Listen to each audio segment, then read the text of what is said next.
Who are you? What is your basic job description or the numerous roles that you have in all of the little pots that you have your hands in? So my name is Dr. Sondra Cosgrove. I'm a history professor at the College of Southern Nevada, and I have a small nonprofit that does civics education and civic engagement work called Vote Nevada.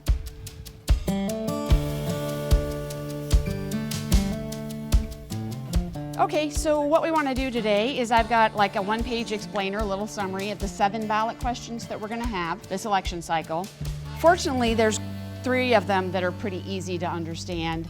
If you look at the history of this country, it's a history of more and more people demanding the right to vote and making sure that that right to vote is protected. So ballot question 3 is the open primaries with ranked choice voting. The original U.S. Constitution only allowed white males with property to vote for the people who would represent them in the House of Representatives. Your state legislature appointed your senator, and the Electoral College picked the president. So there was a lot of illusion of democracy without democracy. And that's because the founders were afraid of the people. So if you voted in the primary and you voted for mayor, city council, board of regents, our judges, the school board, those were already open primary. Anybody can vote in those races. The first expansion happens in the 1820s under Andrew Jackson when he said white men should just be able to vote. They shouldn't have to have property. When we get the 14th and 15th Amendment, black men get the right to vote.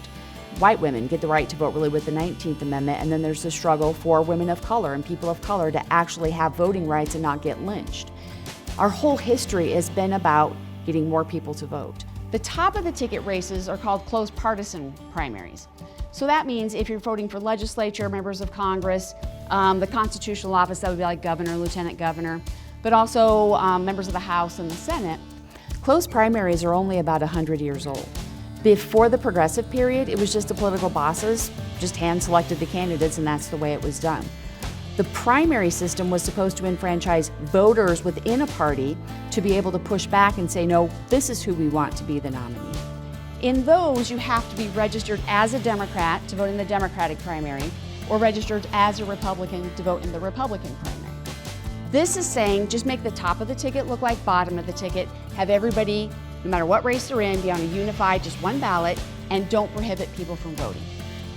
The political parties are power machines. They're money machines. They've been that way the whole time. I mean, our founders said we shouldn't have parties, and then they formed parties and fought with each other. And don't say you have to join a private organization in order to be able to vote. So it just makes the top of the ticket look like bottom of the ticket. Sometimes one party is more corrupt than the other. It kind of switches back and forth. But what always happens is eventually the people seize power back, and they will do something different that tamps down that power. We're just at another one of those moments in time